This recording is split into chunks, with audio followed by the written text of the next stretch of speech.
Magandang umaga mga kabaka. Welcome to my channel. Dito po tayo sa taniman ng nipper grass. Yung panibagong tanim mga kabaka. Ito po mga kabaka, yung bagong tanim na nipper grass na tanim ko. Bali, yung mga sibol na po sila na tag-isa, yung tailor baga mga kabaka. Yan, kumakapal na. Papakita ko rin mga kabaka yung unang tinanim ko noon.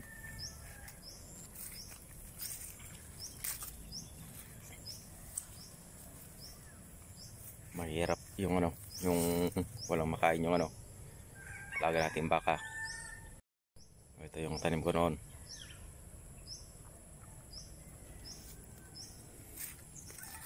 Halos kumakapal po yung yung dating tanim ko. Kagandahan nito mga kabaka, dumami yung yung puno, yung tailor niya. Parang parang tanglad na.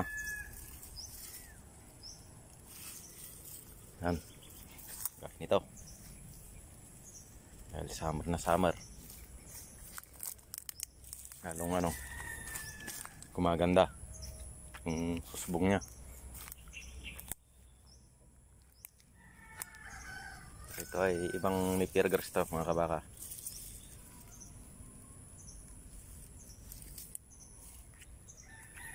Kapag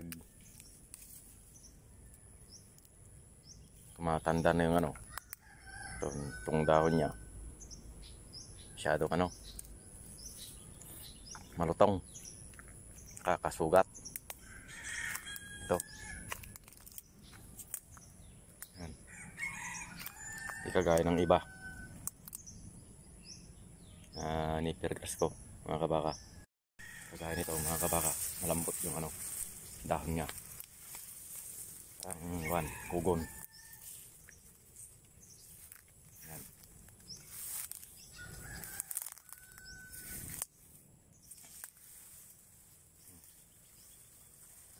Malambot to. Yung native na nipper grass mga kabaka. Mali yung mga inalagaan ko na baka nasa bukid. Pasensya po kung ngayon na naman po ako mag-upload ng video. Kalahating buwan na nagkasakit ang tao. Tapos ang gumaling, bising-bising na naman. Kabayang bukid.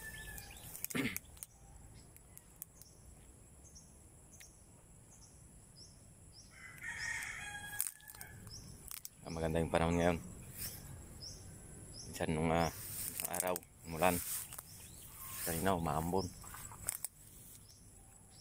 Malaking tulong sa tanim na nipper grass yung ulan.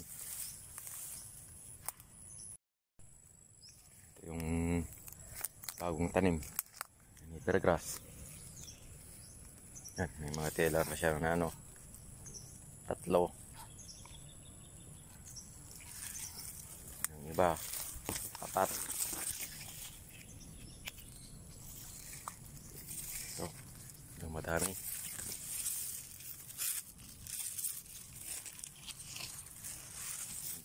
Natin yung tailor ko niya. Bali ito yung unang tinanim. Ito yung tailor ko niya. 1, 2, 3, 4. Balik tayo isa.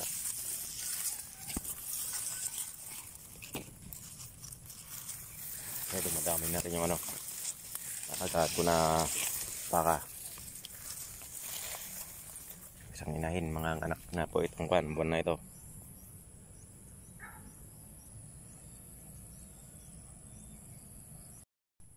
Itong talim ko na nipper grass na ito, hindi ako nagbibigay ng abono.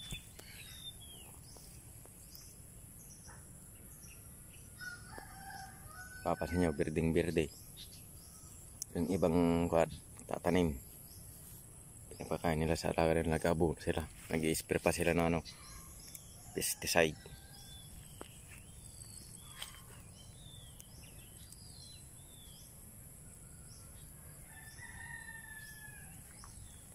Pag natabasan ko to, mas lalong kakapal mga baka itong bagong tanim ko na to.